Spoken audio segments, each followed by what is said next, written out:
Hello welcome back to my channel. ഇന്ന് ഞാൻ വന്നിരിക്കുന്നത് കപ്പയും താളും കൂടി ചേർത്ത് ഉടച്ച് വെച്ച ഒരു റെസിപ്പിയുമായിട്ടാണ്. വളരെ ടേസ്റ്റി ആയിട്ടുള്ളൊരു ഉടച്ച് കറിയാണിത്. ഇത് ചോറിനോടൊപ്പം കഴിക്കാൻ പറ്റിയ അടിപൊളിയായിട്ടുള്ളൊരു റെസിപ്പിയാണ്. അപ്പോൾ കറിയൊന്നും ഇല്ലെങ്കിലും നമുക്ക് കഴിക്കാവുന്നതേ ഉള്ളൂ, അത്രയ്ക്ക് ടേസ്റ്റാണ്. അപ്പോൾ ഇത് നമുക്ക് എങ്ങനെയാണ് തയ്യാറാക്കിയെടുക്കുന്നത് നോക്കാം. അപ്പോൾ ഞാൻ കപ്പ നന്നായിട്ട് മുഴുവനായിട്ട് ആദ്യം ഒന്ന് കഴുകിയതിന് ശേഷം ഒന്ന് അരിഞ്ഞെടുത്തിട്ടുണ്ട്. അതുപോലെ തന്നെ ചേമ്പും താളും നന്നായിട്ട് അതിൻ്റെ പുറന്തോലൊക്കെ വിരിഞ്ഞ് കളഞ്ഞിട്ട് കഴുകിയെടുത്തിട്ടുണ്ട്. ഇനി താളങ്ങോട്ട് മാറ്റി വെച്ചിട്ട് കപ്പ ആദ്യം നമുക്ക് ഒന്ന് വേവിച്ചെടുക്കണം. അതിനുവേണ്ടി ഒരു ചട്ടിയിലേക്ക് നമുക്ക് കപ്പ ആദ്യം ഇട്ട് കൊടുക്കാം. അതിനുശേഷം നമുക്ക് വെള്ളവും വെച്ചിട്ട് ഇതൊന്ന് വേവിക്കാൻ വയ്ക്കാം. അത് വേവിക്കാൻ വയ്ക്കുന്ന കൂട്ടത്തിൽ നമുക്ക് ഈ താളും അതിൻ്റെ ഇലയും കൂടി നന്നായിട്ടൊന്ന് അരിഞ്ഞെടുക്കാം. അപ്പോൾ ഇത് വെള്ളത്താളാണ്. ഇത് ചീര വെക്കുന്നത് പോലെ ഇതിൻ്റെ ഇലയും തോരൻ വയ്ക്കും. അപ്പോൾ ഇതിൻ്റെ നാരൊക്കെ ഒന്ന് വലിച്ച് കളഞ്ഞതിന് ശേഷം നമുക്കിത് ചീര അരിയുന്നത് പോലെ ഒന്ന് ചെറുതായിട്ടൊന്ന് അരിഞ്ഞെടുക്കണമേ.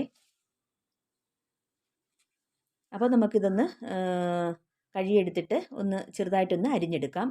ഇതുപോലെ ചെറുതായിട്ട് അരിഞ്ഞെടുക്കുക. അപ്പോൾ നൈസായിട്ട് തന്നെ നമുക്കിതൊന്ന് അരിഞ്ഞെടുക്കാം. വളരെ ടേസ്റ്റിയാണ് കേട്ടോ ഈ കപ്പയും താളും കൂടി കൂട്ടിച്ചേർത്ത് നന്നായിട്ട് ഉടച്ചെടുക്കുന്ന ഈ കറിക്ക്. നല്ല മണവുമാണ്. അപ്പോൾ ദാ നമ്മുടെ ചേമ്പൻ താളിൻ്റെ ഇല ഞാൻ നന്നായിട്ട് അരിഞ്ഞെടുത്തിട്ടുണ്ട്. ഇനി നമുക്ക് ആ താളും കൂടി നന്നായിട്ടൊന്ന് കട്ട് ചെയ്ത് ഇതിലേക്ക് അരിഞ്ഞിട്ട് കൊടുക്കാം.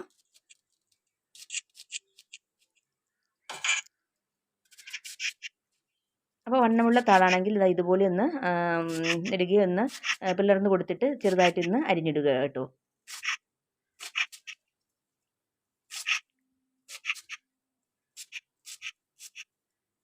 അപ്പോൾ ഇതാ നമ്മുടെ താള് മൊത്തവും ഞാൻ അരിഞ്ഞിട്ടു. ഇത് കപ്പയുടെ കൂടെ അല്ല വേവിക്കുന്നത് കേട്ടോ. ഇത് കപ്പ വെന്തതിന് ശേഷം അതിൻ്റെ മുകളിലായിട്ട് ഇട്ടിട്ട് വേവിച്ചാണ് എടുക്കുന്നത്. കപ്പ ആദ്യം ഒന്ന് വേവിച്ച് കട്ടെല്ലാം കളഞ്ഞതിന് ശേഷം പിന്നെയാണ് നമ്മൾ അതിൻ്റെ മുകളിലായിട്ട് ഇതിട്ട് കൊടുക്കുന്നത് കേട്ടോ. അപ്പോൾ ഇത് നമുക്കൊന്ന് മാറ്റി വയ്ക്കാം. അപ്പോൾ നമ്മുടെ കപ്പ നന്നായിട്ടൊന്ന് വേവിച്ചെടുക്കാം. അപ്പോൾ അതിനിടയ്ക്ക് നമുക്കിതിൻ്റെ അരപ്പൊന്ന് തയ്യാറാക്കണം. അതിനുവേണ്ടി ഒരു മിക്സിയുടെ ജാർ എടുത്തിട്ട് ഇതിലേക്ക് 2 പിടി തേങ്ങ ഇട്ട് കൊടുക്കുക. അപ്പോൾ കപ്പയ്ക്ക് മാത്രമാണെങ്കിൽ നമ്മൾ ഇത്രയും തേങ്ങ ഇടില്ല. ഇത് നമ്മൾ താളും കൂടി ചേർത്ത് ഉടച്ച് വെക്കുന്നത് കൊണ്ടാണ് ഇത്രയും തേങ്ങ ഇട്ട് കൊടുക്കുന്നത് കേട്ടോ. അപ്പോൾ നമുക്ക് 2 പിടി തേങ്ങ ഇട്ട് കൊടുത്തതിന് ശേഷം പിന്നെ ഇതിലേക്ക് ഒരു 1/2 ടീസ്പൂൺ ചെറിയ ജീരകം പൊടിച്ചത് ഇട്ട് കൊടുക്കാം.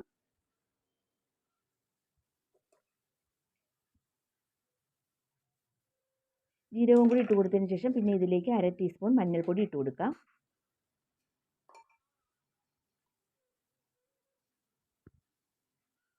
ഇനി നമുക്കിതിലേക്ക് ആവശ്യത്തിനുള്ള മുളക് പൊടി ഇട്ട് കൊടുക്കാം. 1 ടീസ്പൂൺ മുളക് പൊടി ഇട്ട് കൊടുക്കുന്നുണ്ട്. ഇത് അത്യാവശ്യം എരിവുള്ള പൊടിയാണ്. കാശ്മീരി മുളക് പൊടിയും കൂടി ചേർത്ത് പൊടിച്ച മുളക് പൊടിയാണ്. ഇനി നമുക്കിതിലേക്ക് കുറച്ച് ചെറിയ ഉള്ളിയും 2 ചീര വെളുത്തുള്ളിയും കൂടി ഇട്ട് കൊടുക്കാം. പിന്നെ കുറച്ച് കറിവേപ്പില ഇട്ട് കൊടുക്കാം. പിന്നെ നമ്മളിതിലേക്ക് താള് ചേർക്കുന്നത് കൊണ്ട് കുറച്ച് പുളിവെള്ളം നമുക്ക് ഇതിലേക്ക് ചേർത്ത് കൊടുക്കണമേ. ശകലം മതി. അപ്പോൾ അതിൻ്റെ ജ്യൂസ് ഒരു 1/4 ഗ്ലാസ് ഒഴിച്ച് കൊടുക്കുന്നുണ്ട്. ഇനി നമുക്ക് കുറച്ച് വെള്ളം കൂടി ഒഴിച്ച് കൊടുത്തിട്ട് ഇതൊന്ന് മീൻകറിക്ക് അരയ്ക്കുന്നത് പോലെ ഒന്ന് അരച്ചെടുക്കുക. തീരെ അങ്ങ് മഷി പോലെ അരച്ചെടുക്കേണ്ട. നമ്മുടെ മീൻകറിക്കൊക്കെ ചെറിയ തരിപ്പോടെ അരച്ചെടുക്കുന്നില്ലേ, അതുപോലെ അരച്ചെടുക്കുക. അപ്പോൾ അതാ അരച്ചെടുത്ത് വന്നിട്ടുണ്ട്. ഇതുപോലെയാണ് അരച്ചെടുക്കേണ്ടത് കേട്ടോ. ചെറിയ തരിതരിപ്പ് കാണും. ഇത് നമുക്ക് മാറ്റി വയ്ക്കാം.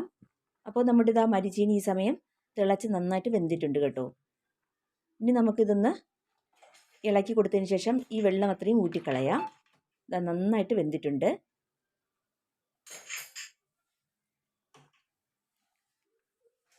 അപ്പോൾ ഇതാ നമ്മുടെ മരിച്ചീനിയുടെ വെള്ളം അത്രയും ഞാൻ ഊറ്റിക്കളഞ്ഞേ. ഇനി നമുക്ക് ഇതിലേക്ക് നമ്മൾ അരിഞ്ഞു വെച്ചിരിക്കുന്ന താളും ഇലയും കൂടി ഇതിലേക്ക് ഇട്ട് കൊടുക്കാം. ഞാൻ പറഞ്ഞില്ലേ, മരിച്ചീനി ഊറ്റിയെടുത്തതിന് ശേഷം അതിൻ്റെ മുകളിലായിട്ടാണ് നമ്മുടെ ഈ താളും ഇലയും കൂടി നമുക്ക് വെച്ച് കൊടുക്കേണ്ടത് കേട്ടോ. മരിച്ചീനി വേവിച്ച് അതിൻ്റെ കട്ടെല്ലാം കളഞ്ഞതിന് ശേഷം അതിൻ്റെ മുകളിലായിട്ട് നമ്മുടെ താള് വെച്ച് കൊടുക്കുക. അതിനുശേഷം ആവശ്യത്തിനുള്ള ഉപ്പിട്ട് കൊടുക്കുക. എന്നിട്ട് നമ്മൾ അരച്ച് വെച്ചിരിക്കുന്ന അരപ്പ് ഇതിലേക്ക് ഒഴിച്ചു കൊടുക്കാം.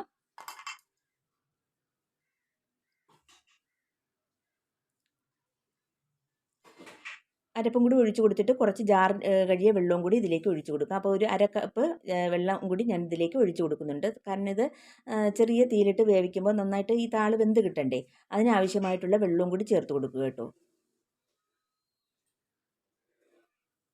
ഇനി നമുക്ക് നന്നായിട്ടൊന്ന് അമർത്തി വെച്ച് കൊടുത്തിട്ട് ഒന്ന് അടച്ച് വെച്ച് ഒരു 10 മിനിറ്റ് മീഡിയം ടു ലോ ഫ്ലെയിമിൽ വെച്ച് ഒന്ന് വേവിച്ചെടുക്കണവേ.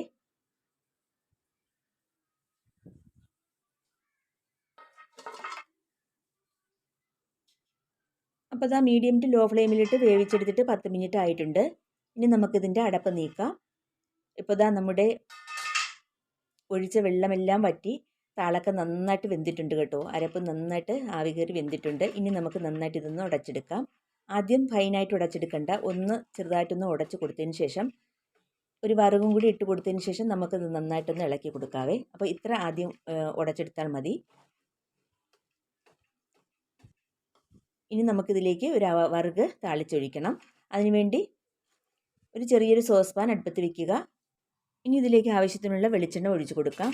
വെളിച്ചെണ്ണയിൽ തന്നെ കടുക് താളിച്ചെടുക്കണമേ, അതാണ് നല്ല ടേസ്റ്റ്. ഒരു 2 ടേബിൾ സ്പൂൺ വെളിച്ചെണ്ണ ഒഴിച്ച് കൊടുത്തിട്ടുണ്ട്. വെളിച്ചെണ്ണ ചൂടായി കഴിഞ്ഞാൽ പിന്നെ നമുക്കിതിലേക്ക് കടുകിട്ട് പൊട്ടിക്കാം. അപ്പോൾ അത് എണ്ണ നന്നായിട്ട് ചൂടായിട്ടുണ്ട്. ഇതിലേക്ക് ഒരു 1/4 ടീസ്പൂൺ കടുകിട്ട് പൊട്ടിക്കാം. അതിനുശേഷം ചെറിയ ഉള്ളി അരിഞ്ഞതിട്ട് കൊടുക്കുക.